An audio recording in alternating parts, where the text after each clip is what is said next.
kasuotan ay larawan ng lakas at pamana. Nakabulos ng kahanga-hangang walo na hinabing tulak, itim, puti. Mga kulay na bumibigas ng pagkakakilanlan at banal. Ang kanilang baywa ay nakatalukot ang barko na sinturong yari sa nabili at trapal. Samantalang ang atari na prutas ay nagbibigay hilig at mindayo sa bawat lakbang.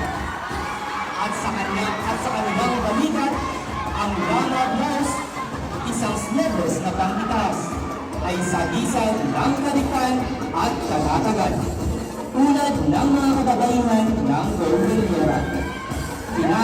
Pinalamutan ang malahilo, pag-ibig at makulungan na dress. Ang kasunodang ito ay higit pa sa simpleng pananamit. Ito ay isang buhay na obra, pari ng kultura, kasaysayan at laman. Ito ang ipinagmamalaking alay ng School of Education and Arts.